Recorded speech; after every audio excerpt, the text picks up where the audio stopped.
Hello guys, I'm heading to the beach to practice kayak launch and landing in the surf. I strongly suggest you, before you go to the ocean, you have to make sure that you can enter your kayak if you flip. You have to enter your kayak into the ocean, not in the pool, not in the lake. You need to practice it into the ocean.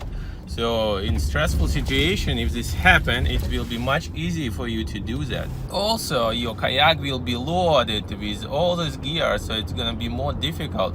So make sure you practice well.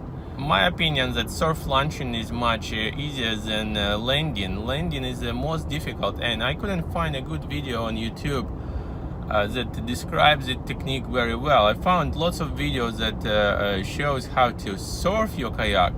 I strongly do not suggest you to surf outback. If you're fishing with outback or any kind of heavy kayak like outback in the ocean, it's very hard to surf. That's first thing. And the second thing is, when it's fully loaded, it will be unpredictable. You know, you cannot surf it fully loaded. You may lose your gear, you may flip. When you're coming back with live well, you're coming back with 100 pounds of fish, ice, gaff, all the sharp hooks, not a good idea. Also, before you go to the beach, you need to check your weather. And I'll give you some application I use.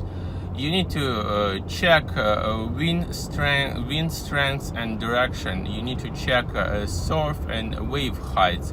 And surf and wave heights are usually two different things, but for simplicity, if surf or waves are higher than 2 feet, it makes me a little bit nervous, and definitely makes me more nervous if surf is or waves are greater than 3 feet.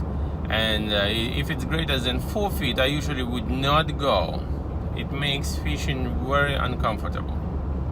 And again, everyone has a different threshold, and I just feel like it doesn't worth it to go. Now I'll give you some applications, all of them free. I use usually all of them to check the surf. Also, what I found very useful, to check beach cam. So you can Google, like, for example, you're launching from, like, let's say Jacksonville Beach, and you just Google like Jacksonville beach cam, and you can look in real time what kind of surf is there, and what to expect, and does it worth to even go to the beach. Now, what do you need to know about the wind? There are different type of wind. So if I just go through the basics really quick. So onshore wind is basically wind that blows from the ocean to the shore.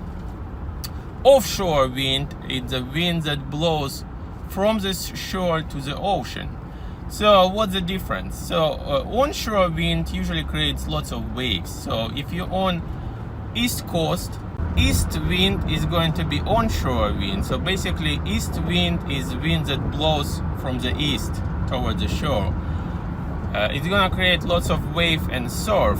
West wind on the east coast, it's not gonna create any waves, but it's going to push you towards the ocean.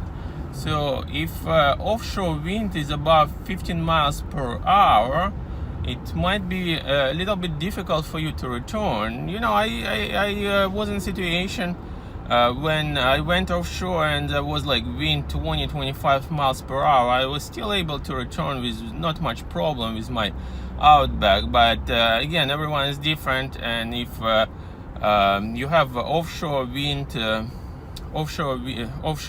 blowing more than 15 miles per hour, it should make you a little bit more nervous, or a little bit more concerned, I would say.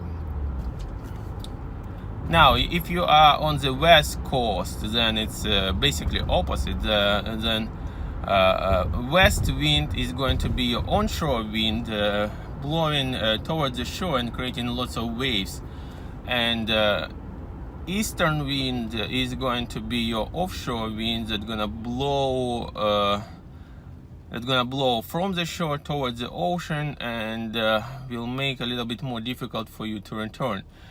Also, side wind, like blowing either from north or south, creates a little bit uncomfortable situation, you know, because it's gonna blow you to the side, and it's kind of gonna be hard for you to maintain the position, and also there's more chances of flipping, especially if you hook a big fish, and you know, there's a wind situation that makes you a little bit more unstable. What you also need to consider is the current, and this current something sometimes you cannot predict. Sometimes you just go into the ocean, you just kind of see how strong is the current. So I always have some kind of GPS device with me.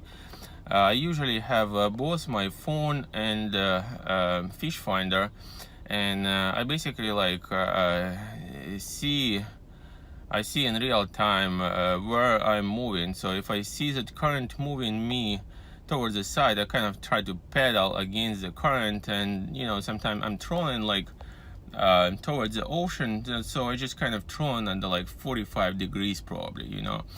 So if there is a strong current, so it makes it a little bit easier to stay at the same position.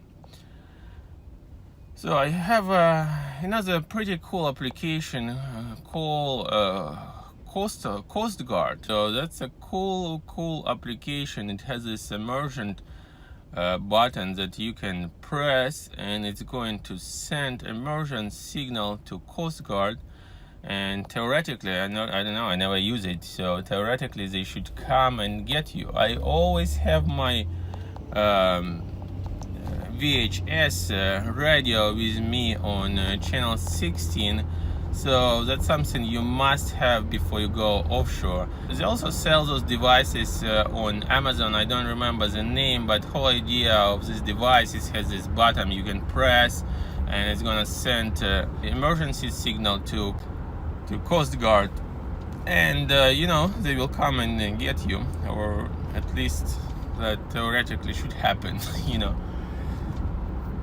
I don't know if any of you use those devices. Let me know if they work. But you know, they pretty pricey. They cost like about, you know, $300. I think if you go like several miles, like, you know, like 40 miles offshore, it's probably a good idea for you to have it. Like on a kayak, I usually go up to 2 miles, so I usually have my phone, marine radio. There are plenty of boats around usually, and I kind of feel it's kind of enough for kayak fishing.